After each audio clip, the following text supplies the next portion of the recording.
Matthew chapter 5. We're going to begin reading at verse 17 and read down and include verse 21.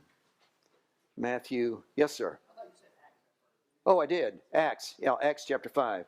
Did I change to Matthew? Oh, I apologize. Been on Matthew for so long, I can hardly. We're making a shift. Thank you for correcting. We're making a shift. We're starting a new study in Acts chapter 5, verse 17, down through verse 21. We're going to be dealing with this paragraph. So if you want to look at it ahead of time and study it for yourself. Interesting story. This is the persecution has been launched in the early church, to the early church. The lame beggar's been healed, and out of that came persecution.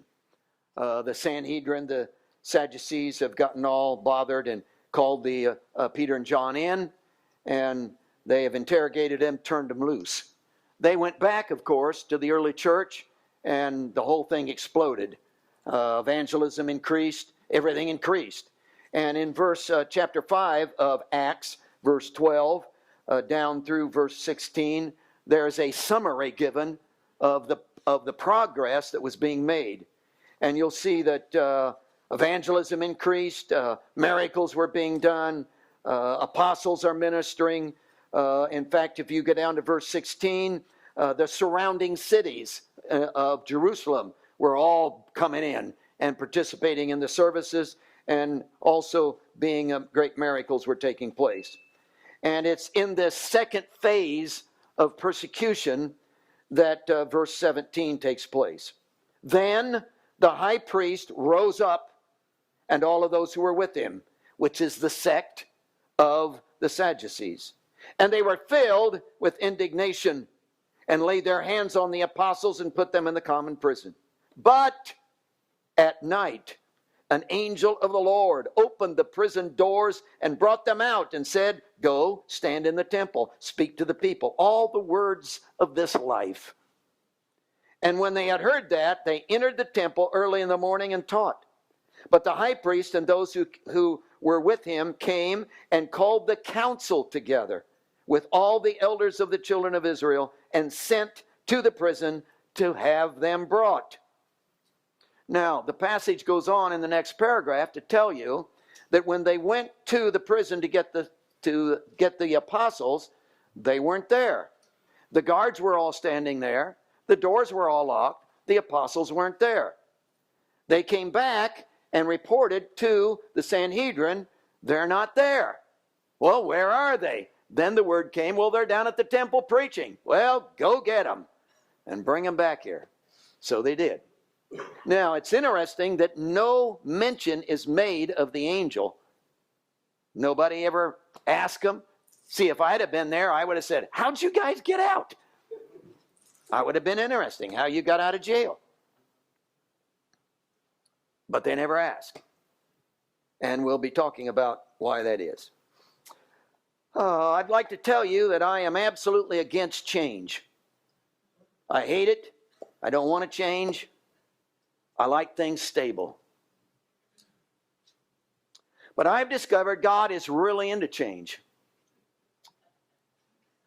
So I'm going to have to get on board.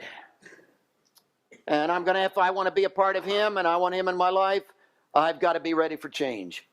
See, I like things to be always the way they are. That way, I may not even like the way they are, but at least I know what I'm dealing with. See, change, I don't know what I'm dealing with. Don't know what I'm getting into. It's all new, and it makes me nervous.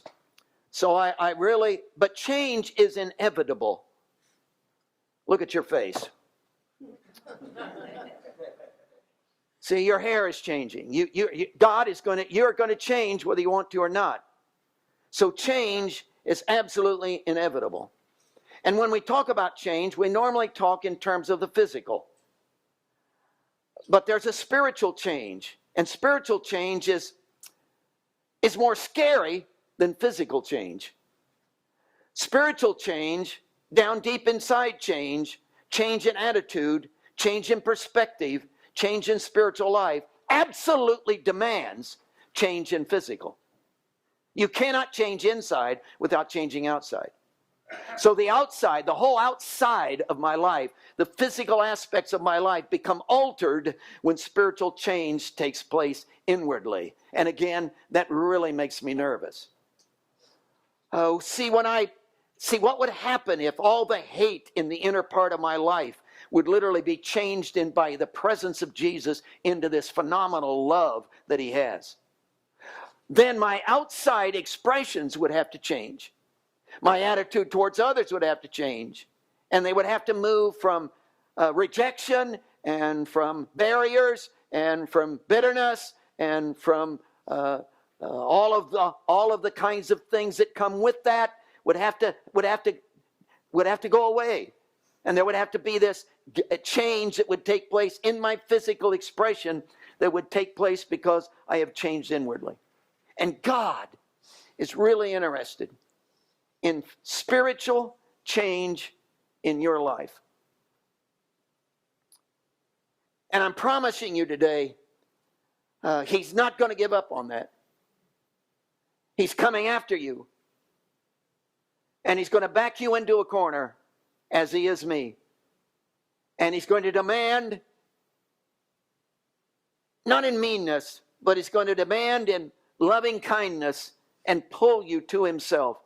Because he desperately wants change in our lives. When you come to the Gospels, the Pharisees are dominant. They're the focus. They're the ones that crucified Christ. And the reason that all took place is because they didn't want to change. They have looked all their lives for the Messiah to come. Finally, he shows up. But it wasn't the kind of Messiah they were counting on. And Jesus didn't act like they wanted him to. And he didn't perform the things they wanted him to perform. In fact, he came up against their traditions, the traditions of their fathers, of the elders. You see, for 400 years, this makes total sense to me. For 400 years between the Old Testament and the New Testament, God isn't speaking. There's no prophet. There's lots of religion, but no prophet. No authentic voice of God. You don't go to church and feel his presence. You don't have any interaction with him. It's just ceremony. It's just law. It's just activities. It's just go to church, read the Bible, just count the bees, light the candles. It's just ceremonies and it's just law. And when all you have is law, it gets boring. They begin to, now we're not talking about the law of God in the Old Testament, but they took the law of God in the Old Testament and applied it to their lives and developed a whole list of things that they made up, which were the elders, the tradition of the elders. Jesus shows up. He made fun of those. We've talked about it on Wednesday night a lot. He made fun of those. Picking the grain on the Sabbath day. He made fun of that. Don't heal a withered hand on the Sabbath day. He made fun of that. In Matthew chapter 15, they got all over Jesus and his disciples because they didn't wash their hands properly before they ate. It was a purification ceremony, and they didn't abide by the purification laws. Do you realize that if they're going to allow Jesus to go on like this, it's going to bring significant, overwhelming change to their whole system? They want to continue in the sacrifices, the sacrifice lambs. Jesus is saying, you don't need to do that anymore. I'm the lamb. Do you know what that would do to the budget of the temple? I mean, it would be phenomenal to quit offering sacrifice lambs and to embrace Jesus. See, it would be phenomenal to give up the tradition of the elder. And in that Matthew 15 passage, what you discover is that Jesus said, you think that elders, the tradition of the elders is more important than the commandments of God.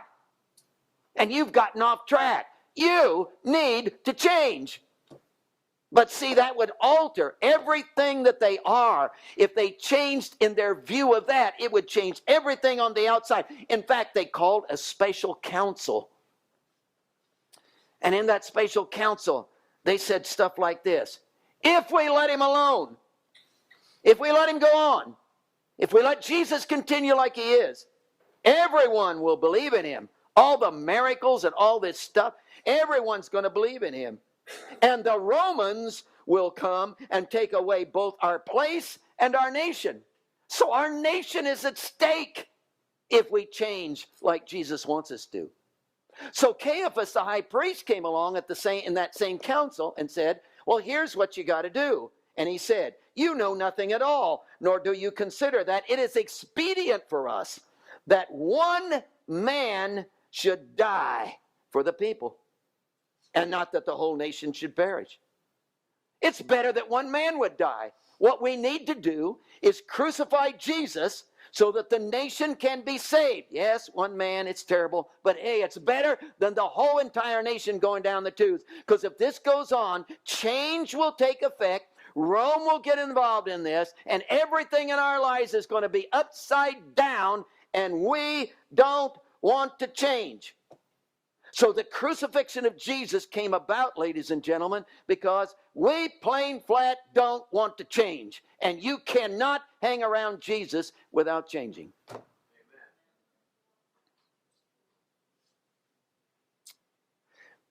Crucifixion took place. Resurrection took place.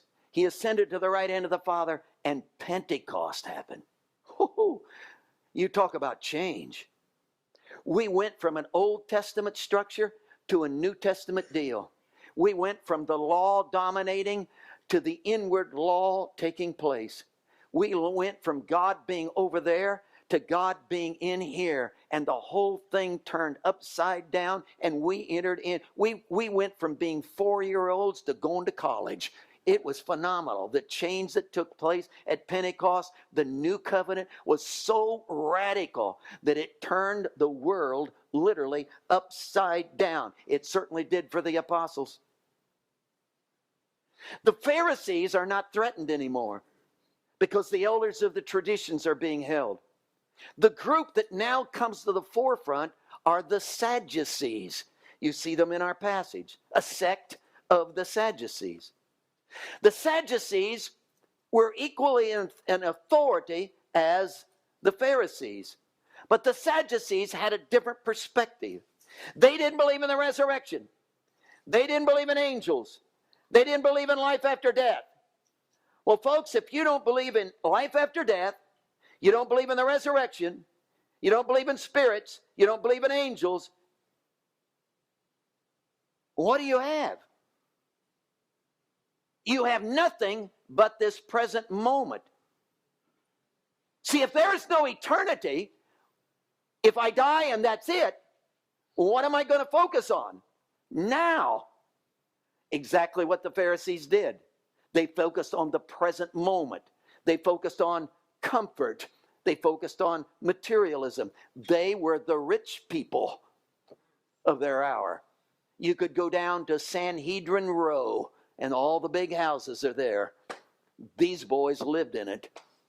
And all they had was the present. In order to do that, of course, Rome came in and conquered them all. And in order to keep their materialism high, they compromised with Rome. Commerce has to continue. We have to keep making money. So they compromised with Rome. Now along comes a bunch of disciples. The Sadducees don't believe in the resurrection. The Pharisees do believe in the resurrection. Sadducees do not.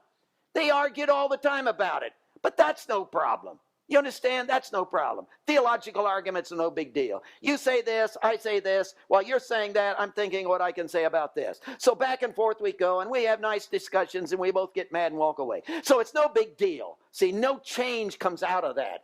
But what happened here is, what upset them so much here is, what got them, what just irritated the life out of them about the disciples here is, the disciples took the resurrection to a whole new level. Suddenly, it was not about philosophy. Suddenly, it was not a doctrine. Suddenly, it was not something you teach down at the church, and maybe it is, maybe it isn't. Suddenly, they began to talk about the resurrection, not just an idea. They began to talk about Jesus, the resurrected one. See, when you talk about the idea of resurrection, that's fine. But when you attach it to a person who's literally been raised from the dead, and you begin to bounce up and down and say, whoa, he's here, he's here, he's here, and look out, you just got a miracle. And when miracles begin to take place, all attributed to the resurrection of Jesus, suddenly everything is bent out of shape.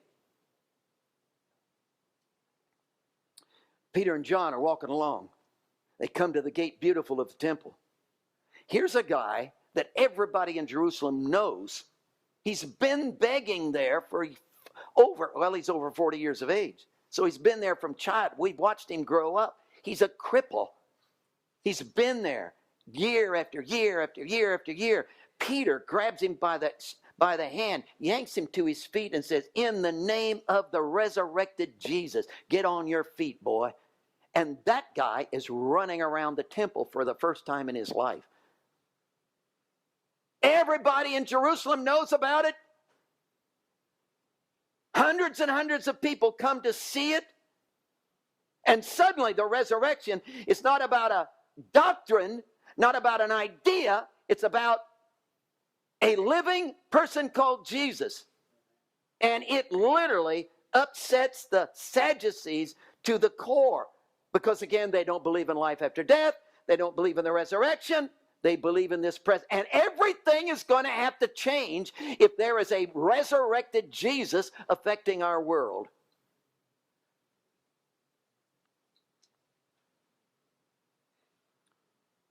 What are you going to do about change? What happens when you're confronted with a resurrected Jesus and he's calling you to change? What happens when it's not a preacher yelling at you? It's not well, that's your religion, this is my religion. What happens when it's the throbbing heart of God that is literally pounding on your forehead? What will you do with change? I want to try to give you some things from this passage. Number one, repeated. This is a repeat. I know that. You know that. This isn't the first time we've gone through this. In fact, we've already gone through this in chapter 3 and 4, and here we are in chapter 5 saying the same identical things that we've already said. In chapter 3, the lame beggar again is healed. He's on his feet, and Luke goes crazy with the words. I mean, he just talks about he's walking, leaping, running, praising God. For the first time in his life, he's been allowed into the temple because handicapped people couldn't go into the temple because they weren't whole. So he's literally gone into the temple. And when he's in the temple, a whole crowd begins to gather around at Solomon's porch. And Peter begins to realize that they're attributing the miracle to him and they're getting off. So he begins to preach. And as he preaches, he looks a whole crowd in the eye. And what's he telling them? He's talking to them about the resurrected Jesus. He's saying, all of this has taken place, not because we crossed ourselves and counted beads, not because we said certain chants. This miracle is all about there is a resurrected Jesus who is alive at this moment and is affecting this man's life. And he attributes the entire miracle to the resurrected Jesus who is alive in that man's life at this moment. It's a phenomenal message. And you realize what happens, of course. The early church begins to evangelize out of that. They're called in to the Sanhedrin, and Peter and John are literally brought before that group, and Peter just preaches to them, and then they're threatened never to talk about Jesus again, and they're turned loose, and they come back to the early church and say, hey, we're all going to get killed. They're going to wipe us out. We won't survive this if we keep talking about Jesus. And how did the early church respond to that? They went whole hog, friend. They went with all they had in great boldness. In fact, they began to preach more than they had before, and everything began to increase. So what we've got in this second occasion of persecution is everything has increased in their lives.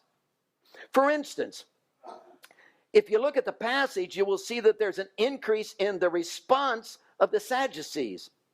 If you go to chapter 4, verse 2, you will discover how they responded the first time this happened with the lame beggar being healed. They were greatly disturbed, it says. They were greatly disturbed that they taught the people and preached in Jesus the resurrection from the dead. They were greatly disturbed. So there was an upset. But look at verse 17 in chapter 5. In the second realm of this now, it's increased. They have gone from being disturbed to the high priest. Listen to the language of this. The high priest rose up, and all those who were with him, and they were filled. And what were they filled with? They were filled with indignation, which is the word for hot, fervent, zeal, jealous. So they're burning. So we've gone from we're disturbed, and the elevation of the increase in their inner being about this business of the disciples and the resurrection of Jesus has literally increased. So the pressure now is greater than it's ever been. So there's an increase in the response of the Sadducees. You'll note also in the passage there is a increase in the representation of the apostles. See, in the first occasion when the lame beggar was healed, they got a hold of Peter and John, put them in jail. Now it says in verse 18, they laid hands on the apostles, all 12 of them. And they put them in a common prison. So they're thrown in. Before they were in jail, but not the common prison. Now they're in the common prison, so the increase has taken place, for they've gone after all the apostles, not just 2 of them. So there's not only an increase in the response of the Sanhedrin or the Sadducees in the passage, an increase in the representation of the apostles, but there's an increase in the release from jail. Now, in the first occasion, Peter and John were put in jail. They were there all night. They were let out the next morning to stand before the Sanhedrin, and they were filled with the Spirit. But in this occasion, the whole scene is interrupted in the middle of the night.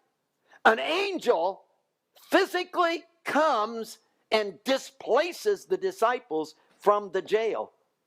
So the activity of God in this occasion is increased in visible, physical demonstrations. So you see, this whole thing is progressing in their lives. And I know you wonder what that has to do with you. That's happening in your life.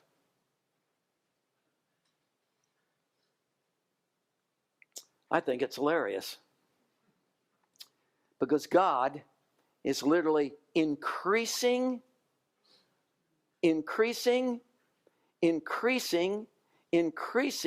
his involvement.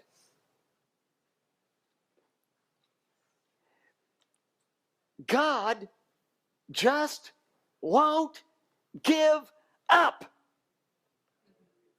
I just can't get over it, folks. This just absolutely blows me away. And we've touched on this before, but let's go back. Here, think about this. Jesus has been crucified. They put him in this tomb. And suddenly the leaders of Israel think, oh my. The disciples said in 3 days he'd be raised from the dead. Or he said in 3 days he'd be raised from the dead. So the disciples will probably come and steal his body. And then go around and say that. So we want that thing locked down. Now picture this. So what happens? The leaders of Israel make their way to Pilate, who has the authority to do that. And they plead with him. We want that tomb locked down. We don't want that body gone. We don't want the disciples to get him. Lock this thing down. Pilate says, oh, brother, don't bother me. Just go do what you want to do. And he gave them a blank check to do anything they wanted to the tomb. So they went and put a Roman seal on the tomb, which meant if you broke that seal, you were in trouble with Rome. So they put a Roman seal. How about 2 seals? Would you like 3? Help yourself. Put as many as you want. And they locked that baby down. They wanted a guard. A guard consisted of 4. I think they went all out and made 12, and we won't go into that. These were special forces kind of guys.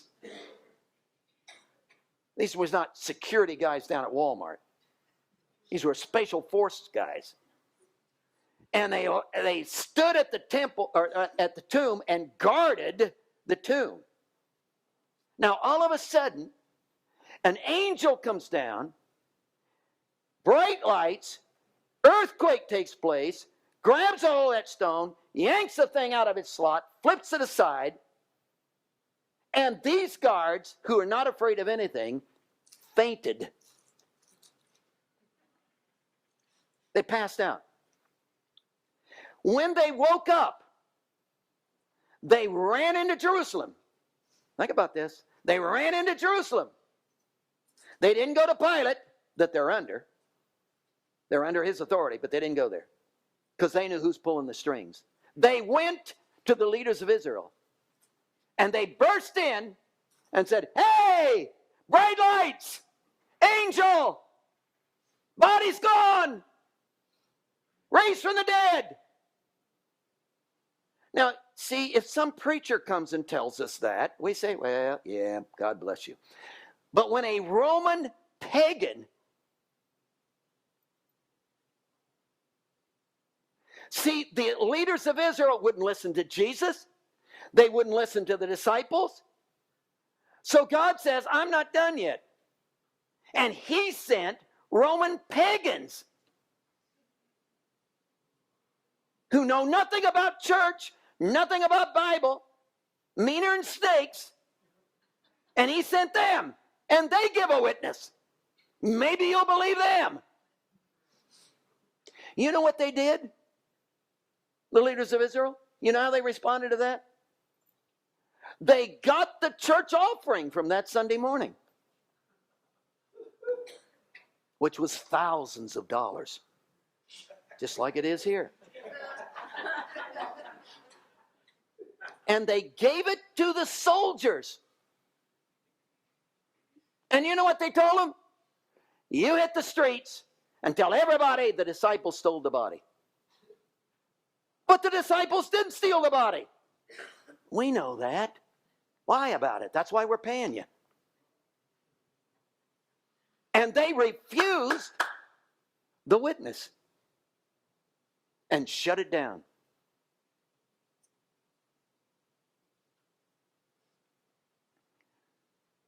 Well, then that's the end of that. No, it isn't. Peter grabs a lame beggar by the hand, yanks him to his feet, and a miracle that is undeniable takes place. In fact, they admitted that in their council. They said, we cannot deny this. Everybody in Jerusalem is talking about it because we all know this guy and we all know he was really crippled. And we know this is a miracle. And God is confronting again.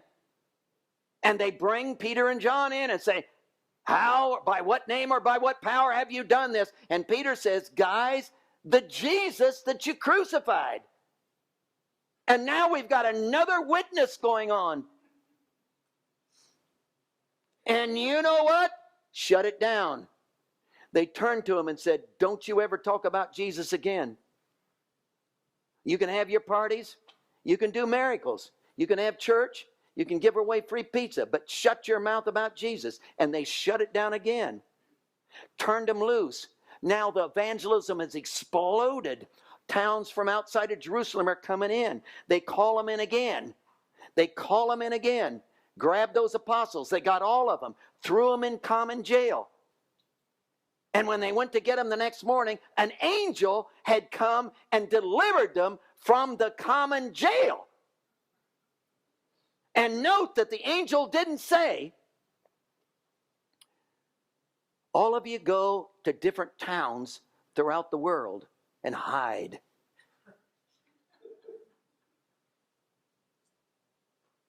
Well, yeah, why would you turn them guys loose from jail? So they could be safe. Go and hide. Scatter. Don't all go to the same place. Go get your families and get out of here. That's not what the angel said. The angel said, I want you down at the temple, and I want you standing on your hind legs, and I want you proclaiming the words of this life. And when they came to the council, and they were sent to get them out of the jail, they were not in jail. They came back to the council. Well, where are they? They're down at the temple yelling their mouth off again about Jesus, the resurrected one. And another witness is given to them. And you know what they did? Shut it down. What would it take? How many miracles would have to be done?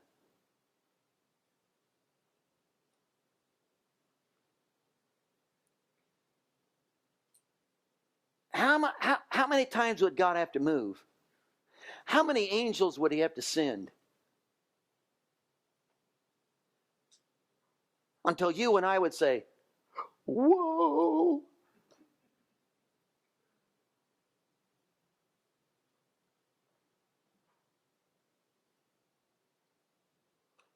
That's the passage.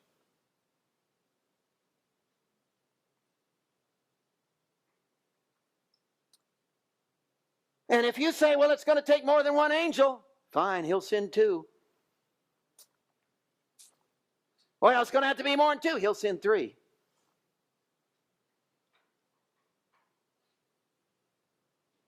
You set the criteria. I bet he'll match it. What would he have to do in my life to bring me to change?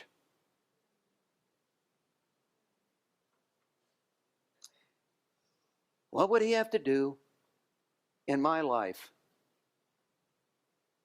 to bring me to change?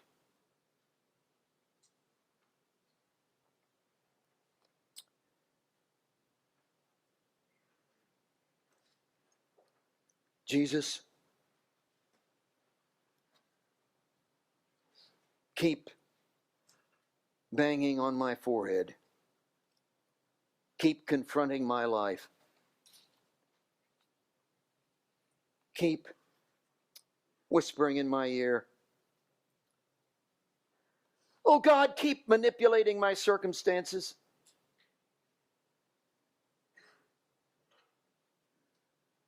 Keep pulling on me. I'm stubborn, God. Hard-headed. Keep talking to me.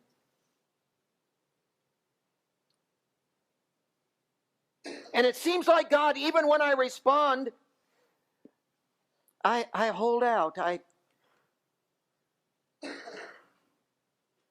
What would it take, God, for me today in a total abandonment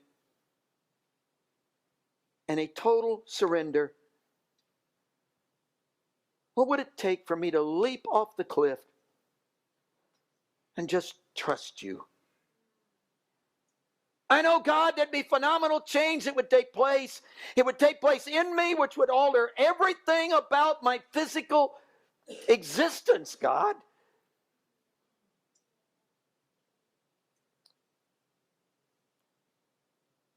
But it would be worth it. Because aren't your plans good? And don't you have dreams for me? So why would I resist? Why would I hold out? So God, we're praying as we begin to deal with this scripture that there would be this phenomenal move of your presence among us, that you would give us all over again an opportunity, a pulling and a wooing of the Spirit of God and a revelation. And what's the angel that's going to show up in our prison doors. It's going to reveal the heart of God for us again.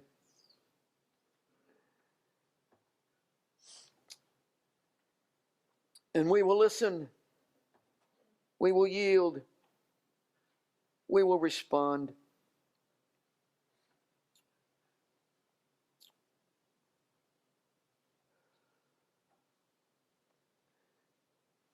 Heads are bowed.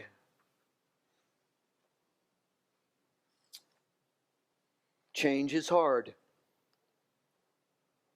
It's scary.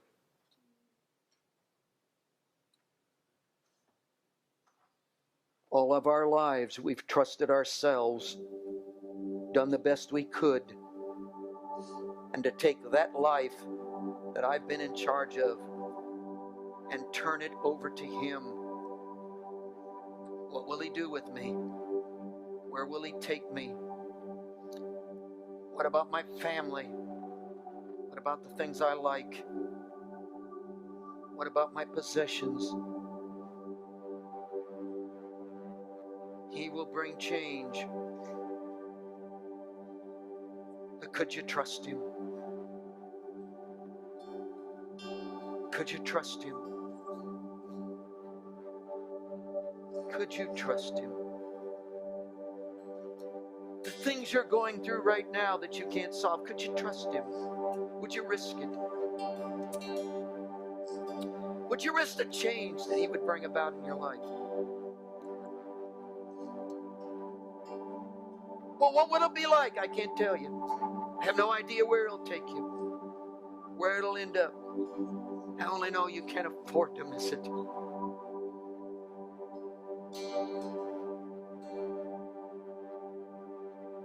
Would you embrace Him today in change?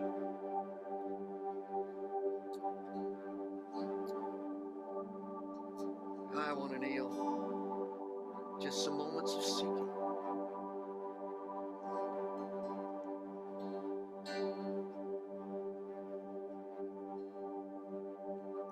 Come and fill this room.